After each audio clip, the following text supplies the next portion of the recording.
오신 여러분들 주님으로 환영합니다. 하나님의 은혜와 평강이 우리의 삶과 우리의 가정 가운데 가득 넘치기를 예수님으로 축복합니다. 오늘 이 말씀이 우리 가운데 주는 포인트가 아주 분명합니다. 다른 거 다 잃어버리셔도 오늘 말씀 들으시면서 예수님이 우리 가운데 바울을 통해서 주신 그 말씀은 여러분의 삶이 주 안에 서야 된다라는 것입니다. 여러분의 삶이 주 안에 서 나아가시기를 예수님의 이름으로 간절히 축복합니다.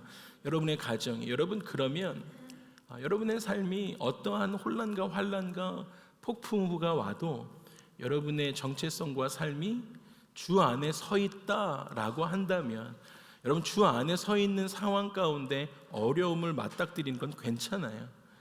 여러분 주 안에 여러분의 삶이, 가정이 서 있는 상태에서 힘든 고난을 맞닥뜨리는 거 괜찮다라는 거죠. 왜냐하면 여러분의 삶의 정체성이 예수 그리스도 안에 머물러 있기 때문입니다. 그 안에선 모든 게 가합니다. 예수님 안에 여러분이 서 있기 때문입니다. 그것이 신앙생활의 핵심입니다. 그런데 여러분, 이것이 어려움이 왔을 때 여러분의 삶의 정체성, 어디에 서 있는가를 예수 안에, 오늘 말씀에 주 안에 굳게 세워지지 않고 어려움과 힘듦과 고난 가운데 여러분의 삶이 예수 밖에 세워지기 시작하면, 여기서부터는 정말 이제 어려움이, 큰일이 생기기 시작한다는 거예요. 여러분, 세상에 살아가면서 가장 힘들고 답답한 일이 무엇입니까? 자기가 누구인지 모르는 거예요. 정체성이 확실하지 않은 거예요. 저는 아이가 셋인데, 유니아, 지호, 지아 10학년, 8학년, 4학년 이렇게 있습니다. 근데 10학년하고 8학년 유니아, 지호랑 이렇게 학교를 왔다 갔다 할 때 자주 하는 이야기 중에 하나가, 나는 누구인가? 딱 요렇게는 아니지만 보통 이제 유니아, 지호는 내가 커서 어떤 일을 할 것인가, 이 이야기를 가장 많이 합니다. 제가 늘 거기에서 조금 더 머리를 틀어줘서 이야기하죠. 너의 사명이 되는 그 직업을 통해서 너의 인생이 하나님께 예수 안에서 어떻게 영광 돌리는 삶을 사는가가 중요하다라는 이야기를 많이 해줍니다. 그러니까 요즘에 계속 진학 문제, 이런 부분들을 상의하면서요. 저는 청년 공동체 담임을 오래 했는데, 거기서 가장 많이 했던 상담 중에 하나가 동일하게 내가 누구인가라는 것입니다. 나는 누구인가? 여러분, 아무리 좋은 대학 나오고 글로벌 회사에 취직하고 나서 그때 이제 현타 오는 거예요. 와, 내가 지금 뭐 하고 있는 거지? 내가 뭐 하는 거지? 나는 누구이지? 이런 고민을 합니다. 여러분, 많은 사람이 자기가 누구인지 모르고 살아가는 게 가장 답답한 일입니다. 이게 제일 큰 숙제입니다. 여러분, 물론 우리가 자기 이름 알죠. 이름 알아요. 그리고 자기 직업도 뭔지 압니다. 관계성도 있습니다. 그런데 조금 더 깊이 들어가서 그들에게 그런 이야기들 하면, 그래서 몇 번만 그래서라는 질문을 하면 막히는 거예요. 더 이상 이야기할 수 있는 게 없는 거예요.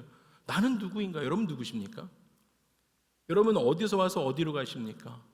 나는 왜 이렇게 사회를 살아가는데 이렇게 인정받고 싶어 하는가라는 것이죠. 그래서 사람들은요, 그 인정받고 싶어 하는 것 때문에 자기를 어떻게 정의하냐면, 네, 저는 비즈니스 하고 있습니다. 네, 저는 금융 쪽에서 일하고 있죠. 네, 저는 테크 쪽에서 일하고 있습니다. 이렇게 자기를 정의합니다. 또는 내가 가진 것으로 자기를 규정하려고 해요.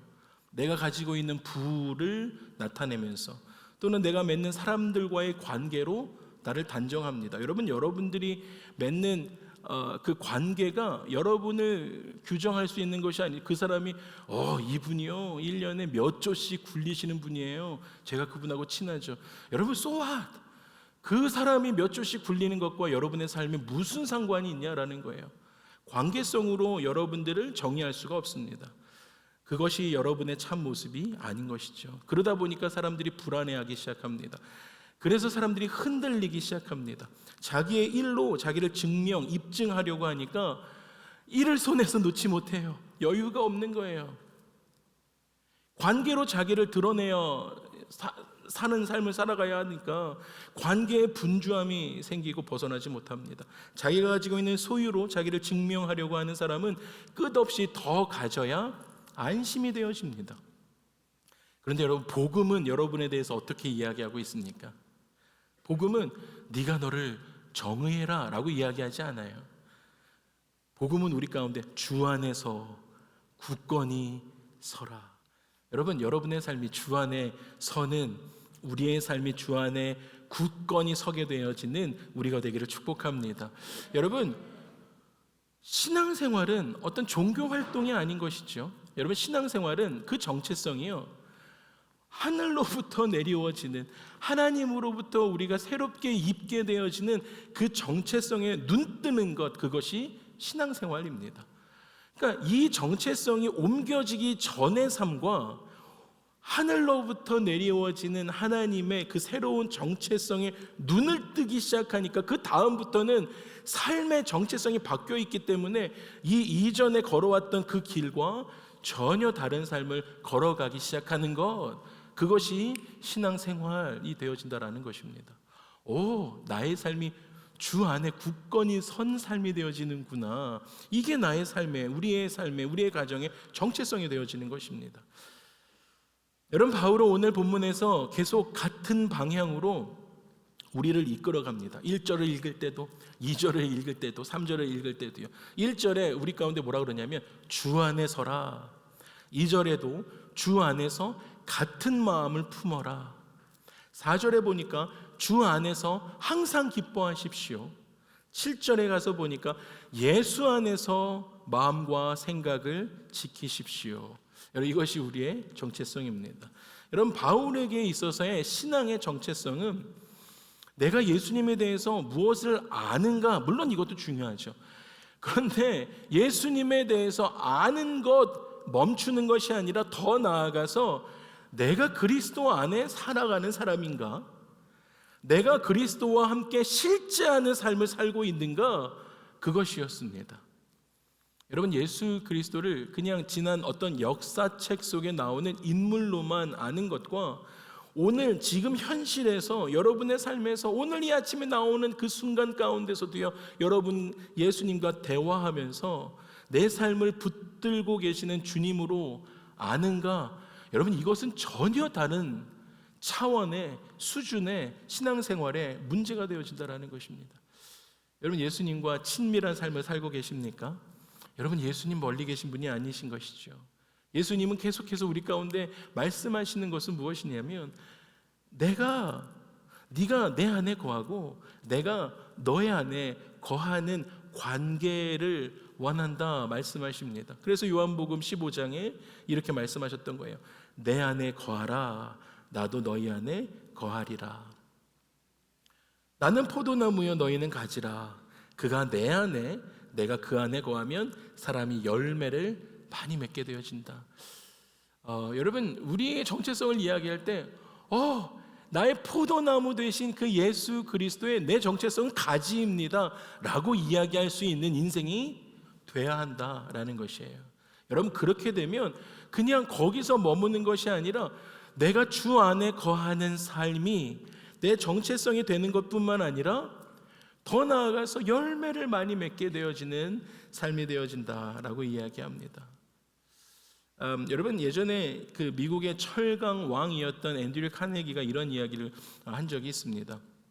자기가 계속 강철을 만지는 사람이니까 그 많은 똑같은 강철을 가지고 처음에 그 말 발굽을 만들면 가장 싸게 든대요.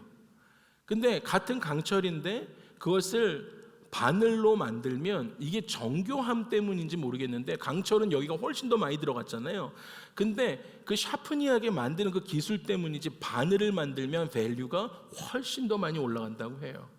그리고 더 나아가서 정밀한 부품, 손목시계에 들어가는 부품을 만들면 엄청난 가치로 변한다라고 이야기한 적이 있습니다. 여러분, 같은 재료인데요, 쓰임에 따라서 그 가치가 달라진다는 거예요. 여러분, 신앙생활도 완전히 비슷합니다. 여러분, 우리가 같은 예수님을 믿습니다. 할렐루야. 그런데 그 예수님을 내 삶에 뜨겁게 믿는가, 아니면 예수님을 멀게 느껴져요. 예수님이 어떤 분인지는 마음에 계시긴 한데 흐릿하게 느껴져요. 그러한 것에 따라서 여러분 우리의 삶의 열매와 여러분의 삶의 쓰임이 달라진다라는 것입니다. 사랑하는 우리 주사랑 가족 여러분, 여러분의 삶에 올해 이제 3월이거든요. 여러분의 삶에 오늘부터, 올해, 지금부터 예수님을 막연하게 믿는 인생이 아니라 예수님을 불처럼 실제로 경험하는 저와 여러분의 삶이 되기를 주님의 이름으로 축복합니다. 계속해서 바울이 빌립보 교회를 부르는 호칭을 보니까 1절에 이렇게 부릅니다. 나의 사랑하고 사모하는 형제들, 그리고 나의 기쁨이요 나의 면류관이라고 교회를 부르기 시작합니다. 여러분, 바울이 지금 감옥에 있는 상황이었거든요. 자기 상황이 좋았던 상황이 아닙니다. 그런데 빌립보 교회를 부르기 시작하면서 생각하면서 그 교회만 생각하는데 처음 나온 말이 아이고 여기 조금만 움직여도 먼지가 나가지고 여기 있을 수가 없어요. 여기 감옥이 너무 힘들어요. 나를 좀 알아주세요. 그 교회에 그렇게 이야기하고 있는 것이 아니라 첫 마디가 사랑합니다 라는 뜻이에요. 그 교회를 향해서 교회를 생각하니까 사모하는 마음이 있는 거예요. 교회를 생각하니까 기쁨이 있었어요. 면류관입니다 라고 고백합니다. 여러분, 이게 교회 공동체입니다. 교회를 생각할 때마다 기쁨이 넘치는 삶. 여러분, 교회는 프로그램도 아니고 건물도 아니고 필요하지만 시스템만도 아닙니다. 여러분, 교회는 그리스도 안에서 형제 자매된 공동체 자체가 기쁨이고 면류관이 되는 줄 믿습니다. 여러분, 옆에 앉아 계신 분들이 여러분의 기쁨이십니다. 할렐루야.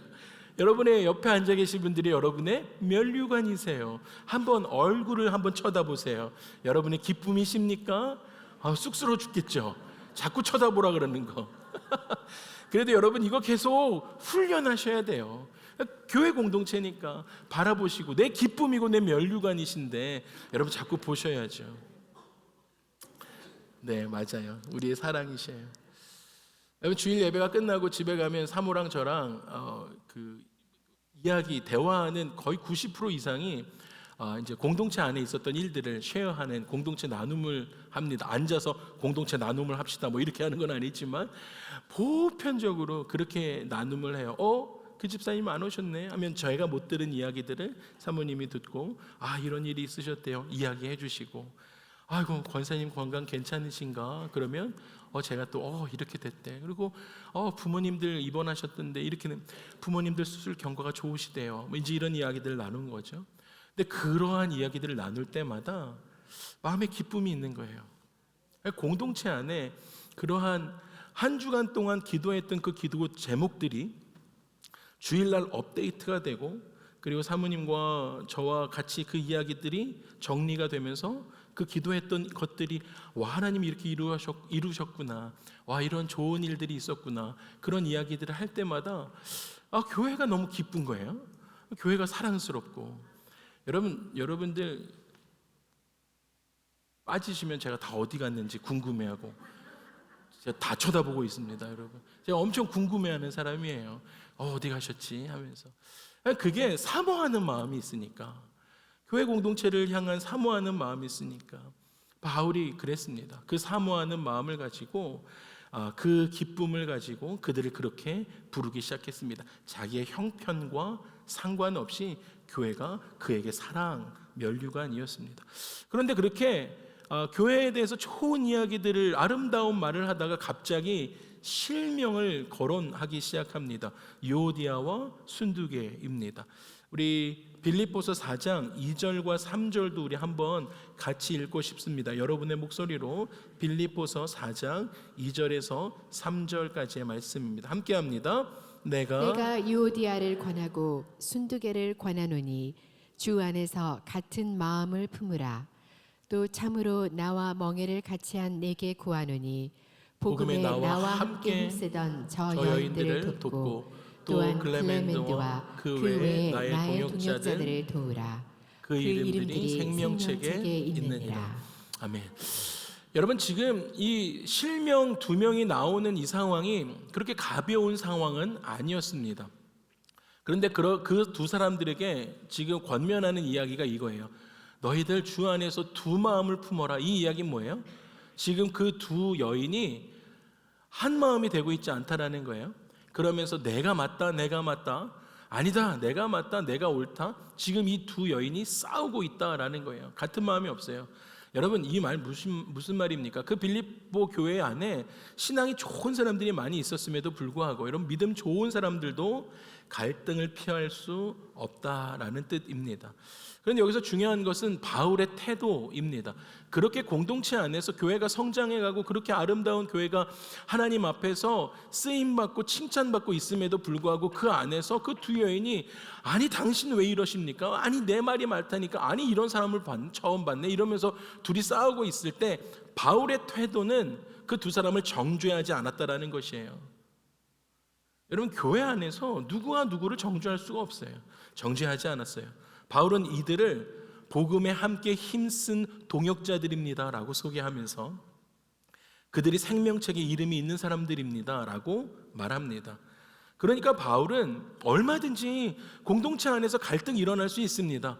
그런데 방치하면 안 됩니다 라고 이야기하고 있다는 거예요. 여러분 갈등을 그냥 대충 이거 은혜로 덮고 가자 하셔서는 안 된다라는 거예요. 여러분 믿음 좋은 성도들도 우리 공동체 안에 있는 믿음 좋은 우리 장로님들도 우리 권사님들도 목회자도 육신을 가지고 있으니까 서운함도 있을 수 있고 혈기도 있을 수 있고 판단 나올 수 있습니다. 그런데 여러분 그렇다고 사람이니까 어쩔 수 없지라고 그걸 덮고 가면 안 된다라는 거예요. 바울이 그렇게 하지 않았습니다.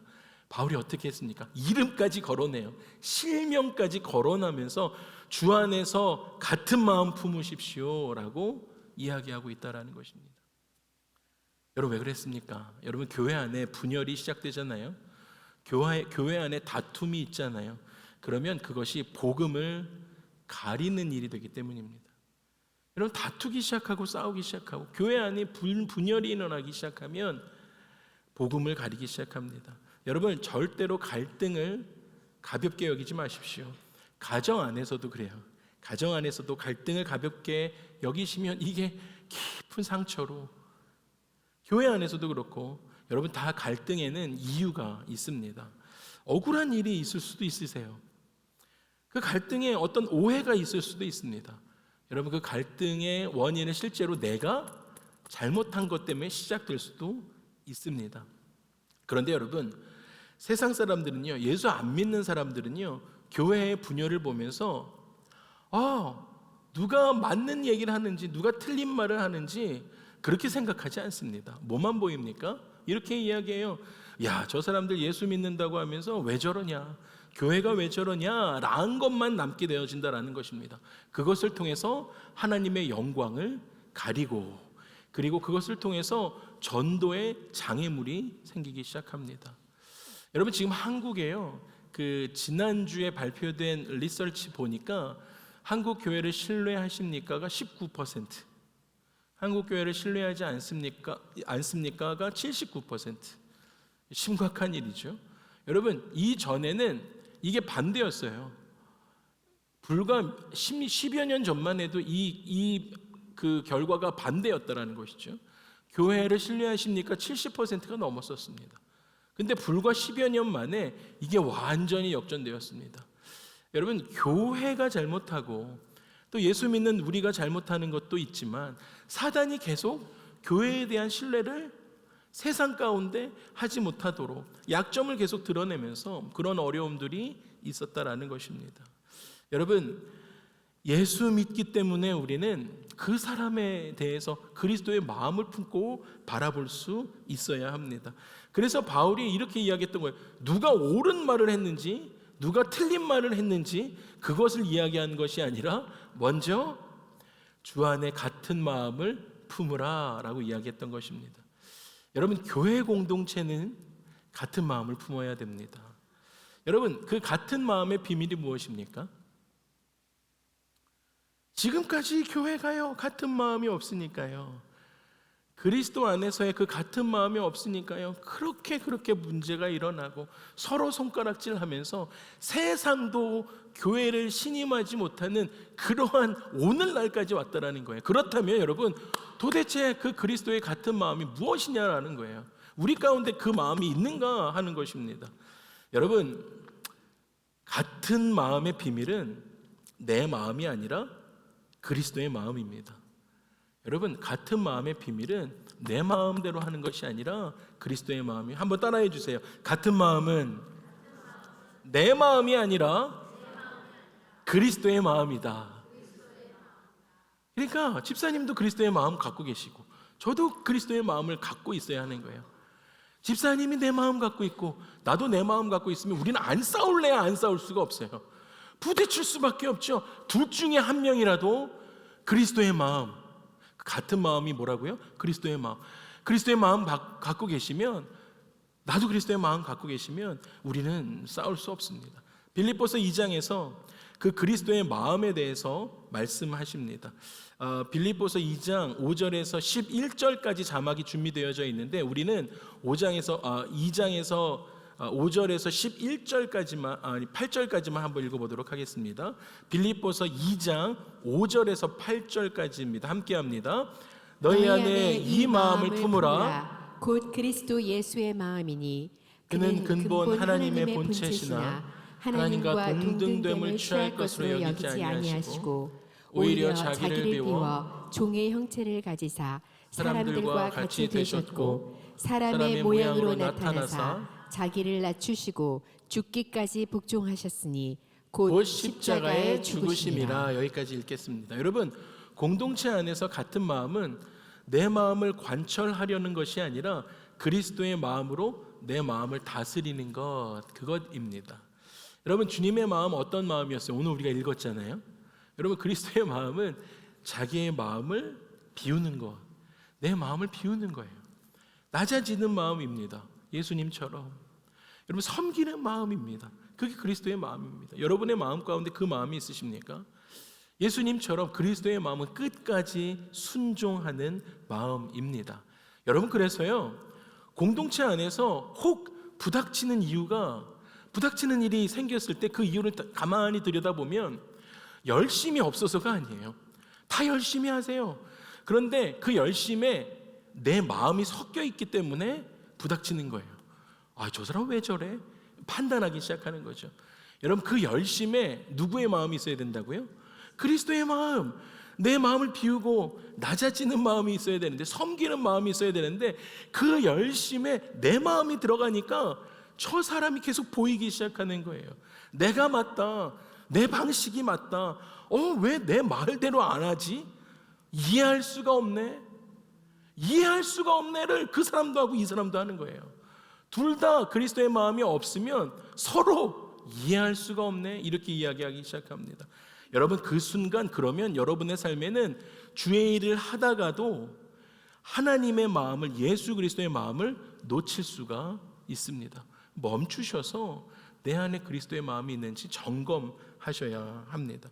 그래서 골로새서 3장 13절 14절에 보니까 누가 누구에게 불만이 있거든, 이제 내 마음이 들어갔으니까 내 마음과 다른 사람들도 그 마음이 부닥치기 시작하니까 불만이 생기잖아요.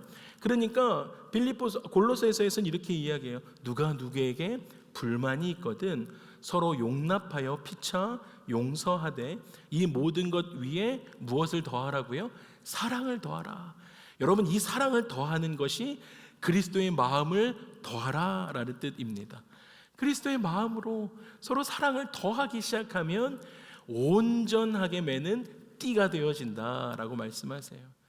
여러분, 공동체 안에 온전하게 매는 하나의 띠를 매기 위해서는 모든 하나님의 사람들이 그리스도의 마음을 품어야 돼요. 모든 형제 자매님들이 하나님의 사랑으로 충만 더해져야 돼요. 그럴 때 온전하게 매는 띠가 되어진다라는 것입니다. 여러분, 교회를 세워가는 힘은 어떤 능력만을 이야기하는 것이 아닙니다. 능력이 있어서 교회가 세워지지 않습니다. 여러분, 교회가 세워지는 것에는 용납함이 있어야 됩니다. 할렐루야. 용서함이 있어야 돼요. 그리고 그 안에 공동체 안에는 사랑이 있어야 됩니다. 그래서 서로 다른 것을 용납해 주는 거예요. 그렇구나, 괜찮아, 용납해 주는 거예요. 상처 준 그 상황을 용서해 줄 수도 있어야 합니다. 그것이 그리스도의 마음이 있는 사람들이에요. 그 위에 사랑을 더하는 것, 그것이 공동체를 묶는 띠가 되어집니다. 그러면서 바울은 3절에서 이름이 안 나오는 한 사람에게 부탁을 합니다. 이름 없이 이렇게 이야기해요. 나와 멍에를 같이 한 자여 저 여인들을 도와주라. 그 두 명, 이제 자기는 편지를 보내는 상황이니까 그 두 명을 돌봐주라고, 잘 도와주라고 이야기합니다. 여러분, 분쟁이 일어나잖아요. 그러면 중재자가 필요합니다. 분쟁이 일어났는데 가가지고 불난 집에 부채질하는 사람이 있어요. 여러분, 그런 사람 말고요, 말 옮기는 사람 말고요, 그랬대, 그 사람이 그렇게 이야기했잖아, 그리고 또 여기 와서 너 그 얘기 못 들었어? 그 사람이 그렇게 이야기하던데. 여러분, 이런 사람 말고요, 편 가르는 사람 말고요, 여러분, 사람을 세울 줄 알고 사람을 세워주고 멀어진 관계를 이어줄 수 있는 그러한 사람이 교회에는 그러한 동역자가 필요합니다. 이제 멍에를 같이 매는 거죠. 여러분, 소 두 마리에게 처음에 멍에를 얹었을 때 처음엔 박자가 잘 맞지 않는다라고 해요. 그러니까 그 두 마리의 소가 한 마리의 소에게 그냥 이 밭을 갈게 하면 너무 힘들겠지만, 멍에를 두 마리의 소에게 메고 처음에는 먼저 가는 소를 조금 천천히 가기도 하고 또 느리게 가는 소는 좀 먼저 가기도 해서 그 두 개를 보조를 맞춰주기 시작하면 힘이 배가가 되어지기 시작한다라고 합니다. 처음에는 잘 안 맞고 처음에는 불편하고 하니까 그냥 혼자 하는 게 훨씬 쉽지, 공동체 안에서도요, 그렇게 생각할 수 있습니다. 그런데 보조가 맞기 시작하면 여러분, 그 함께 져주는 일, 함께 중재자의 역할을 해주는 사람, 관계를 이어주기 시작하는 그러한 일들을 함께 그 무게를 매기 시작하면 여러분, 그 일을 혼자 하는 것보다 몇 배의 힘을 가지고 쉽게 할 수 있습니다. 교회 동역이 왜 필요합니까? 처음에는 불편하지만 함께 멍에를 매야 더 큰 열매를 맺기 때문입니다. 그래서 바울이 이렇게 이야기합니다. 그들이 생명책에 있는 사람입니다. 그들이 생명책에 있는 사람입니다. 그러니까 그들을 도와주십시오. 여러분, 바울은 갈등을 말하면서도 사람의 존재 자체를 부정하지 않았습니다. 그 이름들이 생명책에 있는 사람들이다라는 거예요. 여러분, 우리는 어떻습니까? 여러분, 우리는 어떤 갈등이 생기면 금방 그 사람을 판단하기가 쉽습니다. 저 사람 왜 저래? 이렇게 이야기하죠. 생각합니다. 저 사람은 이래서 안 돼 라고 우리는 생각하기 쉽습니다. 그런데 바울은 지금 그 갈등 가운데 있는 상황에서 그 사람도 주님의 핏값으로 사신 사람이다, 생명책에 있는 사람이다 라고 고백해주고 있다는 거예요. 여러분, 이 시선이 왜 중요하냐면 그래야 그를 위해서 기도해 줄 수 있기 때문이에요. 여러분이 만약에 어떠한 불편한 감정이 있어서 어려워진 사람을 향해서 그 사람은 생명책에 이름이 있는지 없는지도 모르겠어, 이렇게 생각을 하기 시작하면 여러분의 삶에 그 사람을 향해서 비난만 남게 되어집니다. 그런데 여러분의 시선이 저 사람도 주님의 핏값으로 사신 생명책에 이름이 있는 사람이다 라고 여기기 시작하면 여러분, 그 시선에서 중보가 시작되기 때문입니다. 그러니까 이게 미움이 안 생겨요. 미움으로 가지 않게 되어진다는 것입니다. 그러면서 바울은 4절에서 6절에 이렇게 이야기합니다. 주 안에서 항상 기뻐하라. 내가 다시 말하노니 기뻐하라. 너희 관용을 모든 사람에게 알게 하라. 주께서 가까우시니라. 여러분, 바울은 감옥에서 이렇게 이야기합니다. 상황이 자기가 좋아졌기 때문에 기뻐하십시오 이야기한 것이 아니었습니다. 어려운 가운데서도 어디서? 주 안에서 기뻐하라는 거예요. 여러분, 감옥 안에 있지만 기뻐하라 라고 이야기할 수 있는 이유도 자기가 주 안에 머물러 있었기 때문입니다. 자기의 정체성이 확실했습니다. 여러분, 지금 이 시대는 여러분 어떠한 것 같아요? 제가 이 시대를 이렇게 생각하고 묵상해 보니까 이 시대는 즐거움을 경쟁하는 시대 같아요. 꼭 쾌락의 경쟁 시대 같습니다. 세상은 계속해서 우리 가운데 이렇게 이야기합니다. 여기 가면 재밌다. 여기 가면 훨씬 더 쾌락을 즐길 수 있다. 몇 배를 더 할 수 있다. 이걸 하면 행복하다. 이렇게 계속 우리 가운데 제안합니다. 물론 여러분, 우리 삶 가운데 어떤 여행도 필요하죠. 쉼도 당연히 필요합니다. 문화생활도 필요합니다. 여러분, 그런데 그것으로 여러분의 쾌락과 여러분의 기쁨이 오래 지속될 수 있다면 해야죠. 근데 그렇지 않다라는 거예요. 여러분, 그거 오래 가지 못합니다. 금방 사라지고 맙니다. 여러분, 교회가 세상과 맞서서 가져야 할 가장 큰 무기는 어떤 시설과 어떤 프로그램이 아니라 여러분, 복음에서 오는 기쁨이 되는 줄 믿습니다. 복음 안에 살아가는 것이 얼마나 기쁜지 이것이 전파되어져야 하는 것이죠. 여러분의 이웃들 가운데 복음 안에서 신앙생활하는 것이 얼마나 큰 기쁨이 되는지, 주 안에서 기뻐하는 것이 얼마나 큰 기쁨인지 그것들을 우리 이웃들 가운데 전해야 한다라는 것이에요. 지금 바울은 감옥에서도 그 이야기하고 있는 것이거든요. 그냥 그저 그렇게 세상의 기쁨에 그냥 그 유한한 기쁨을 맛보면서 살아가는 인생이 아니라 참된 기쁨의 삶이 어디에 있는지, 여러분, 우리는 그 복음에서 오는 기쁨을 전해야 합니다. 그런데 여러분, 바울은 그 기뻐하라라는 것에서 끝나지 않고 더 나아갑니다. 관용으로 이 기쁨을 연결시키기 시작합니다. 여러분, 기쁨이 없는 사람은 보편적으로 예민합니다. 예민해요. 불안하고 자기의 삶에 두려움이 가득합니다. 그러니까 자기의 삶이 좁아지죠. 좁아지기 시작하니까 열매가 어떤 것으로 나타납니까? 공격적으로 나타나기 시작합니다. 마음의 여유가 없어요. 그런데 주 안에 주 안에서 그 기쁨으로 서 있는 사람은 마음이 넉넉한 사람입니다. 할렐루야. 우리 모두 마음이 넉넉하기를 축복합니다. 그러다 보니까 주 안에 살아가니까, 주 안에 굳건히 서서 살아가기 시작하니까 조금 기다려줄 수 있어요. 얼마든지 그 사람 기다려줄 수 있어요. 처음 교회 방문한 사람들 기쁨으로 맞이하고 기다려줄 수 있는 거예요. 이 공동체에 적응할 수 있도록. 때로는 주 안에서 기쁨이 넘치니까, 넉넉하니까 내가 조금 손해도 괜찮아요. 얼마든지 기쁨 가운데 손해 볼 수 있어요. 여러분, 세상은 손해 보는 것, 그거 볼 수 없도록 손에 꼭 쥐고 살아가라고 이야기하는데, 여러분, 주 안에 기쁨이 넘치는 넉넉한 사람들은 얼마든지 손해 봐줄 수 있어요. 조금 양보해 줄 수도 있습니다. 여러분, 관용은 어떤 거창한 것을 이야기하는 것이 아닙니다. 여러분, 누군가 이야기하실 때 훅 튀어나온 그 말을 한 템포 낮추는 것, 그 사람을 배려하는 거예요. 내 방식대로 말고 다른 방식의 사람의 이야기도 들어주는 것, 여러분, 그게 그리스도인의 성품이 되어집니다.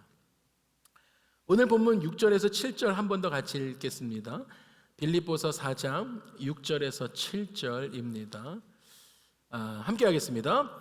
아무것도 염려하지 말고 다만 모든 일에 기도와 간구로 너희 구할 것을 감사함으로 하나님께 아뢰라. 그리하면 모든 지각에 뛰어난 하나님의 평강이 그리스도 예수 안에서 너희 마음과 생각을 지키시리라. 아멘. 여러분, 우리가 왜 관용하지 못하고 살아갈까요?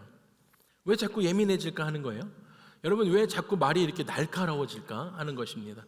여러분, 그 안에 염려가 많기 때문이에요. 두려움이 있기 때문이에요.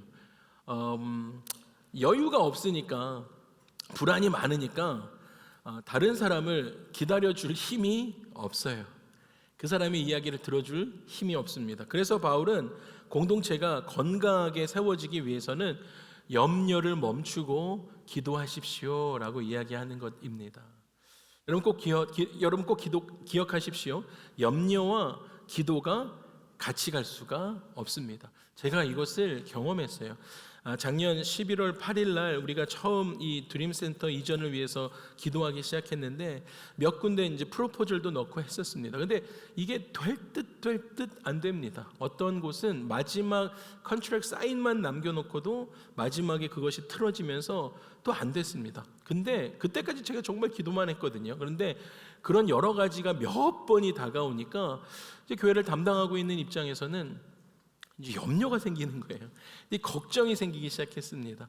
와, 이제 한 4, 5개월, 5, 6개월 남겨놓고는 뭔가 있어야 되는데, 이제 이런 생각이 훅 들어오면서, 염려가 들어오면서 기도하지 않고 제가 걱정만 하고 있는 저를 발견했습니다. 이게 염려가 들어오니까요, 그 염려를 가지고 하나님께 염려를 들고 기도하는 그런 인생이 아니라, 여러분, 염려와 기도가 같이 갈 수 없기 때문이에요. 염려가 훅 들어오니까 이걸 기도로 바꾸질 못하고, 염려가 들어오니까 걱정만 하고 앉아있는 저를 발견하게 되었습니다. 여러분, 염려는 내가 붙드는 거예요. 주체가 누구예요? 나예요, 나. 그러니까 그 염려의 주체가 내가 돼서 내가 그 염려를 꼭 붙들고 안 놔주고 있더라는 거예요. 그런데 여러분, 기도는 무엇입니까? 하나님께 맡기는 것입니다. 여러분, 그래서 진짜 기도하려고 한다면 여러분 다 내려놓으셔야 돼요. 드림센터도 잘 될 줄 믿습니다. 제가 안 내려놔서 지금 이러는 것 같아요. 제가 내려놓기로 결정했으니까 이제 잘 됐으면 좋겠어요. 여러분, 염려를 여러분의 손에서 내려놓기를 바랍니다.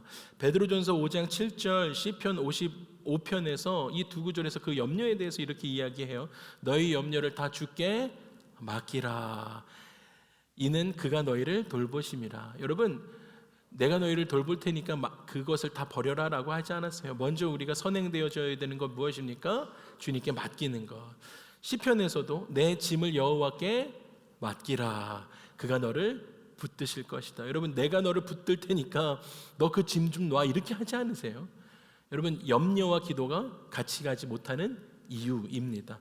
여러분, 믿음이 무엇입니까? 여러분의 삶의 믿음이 무엇이에요? 여러분, 복잡하게 이야기할 것이 없어요. 여러분, 염려를 주님께 맡기는 것, 그것이 믿음의 삶이에요. 여러분의 삶에 가지고 있는 어떠함, 불안, 두려움, 주님께 맡길 수 있는 것이 믿음이다라는 것입니다. 여러분, 그거 안 맡기시잖아요. 그럼 여러분이 계속 그거 들고 살아가셔야 돼요. 그 염려 들고 살아가셔야 된다. 내가 끌어안고 있어야 된다고. 근데 여러분, 그 염려를 여러분들이 끌어안고 있잖아요.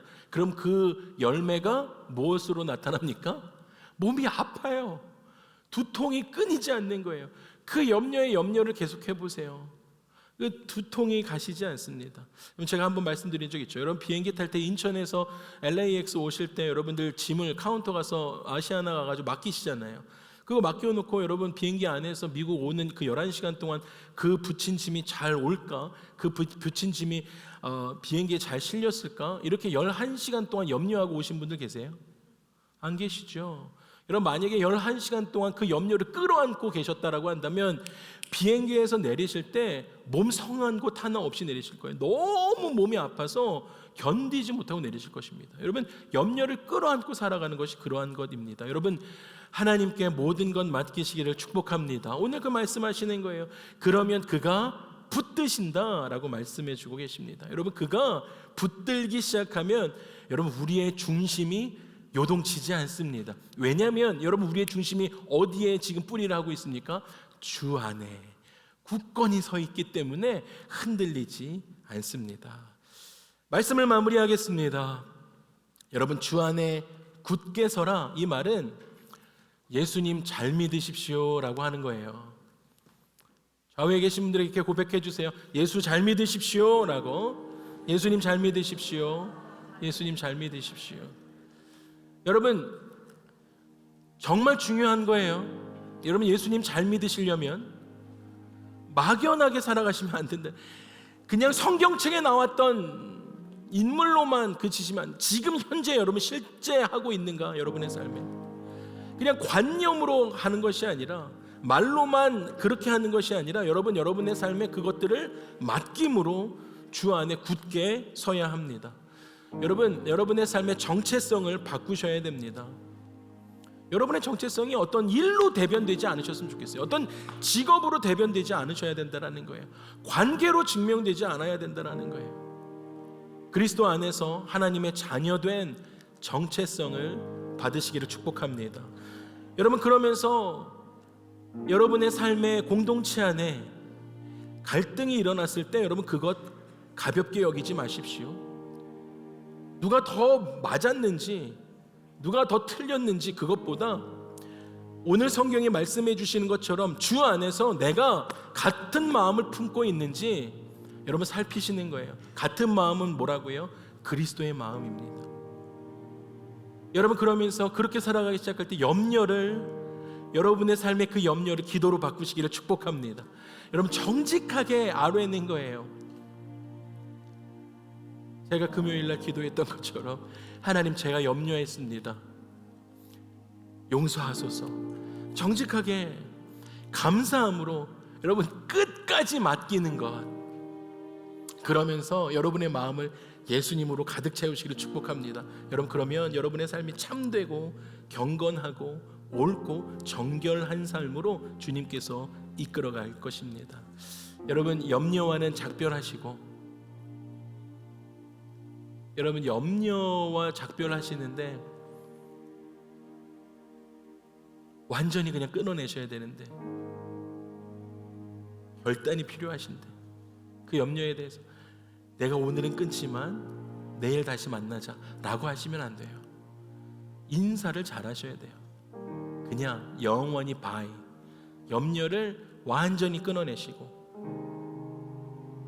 그런 참된 그 경건한 삶에서 우리의 교회 공동체도 살리시고 가정도 살리시고 복음도 드러내시기를 주님의 이름으로 축복합니다. 우리 함께 일어나셔서 찬양하기를 원합니다. 우리 찬양할 때 여러분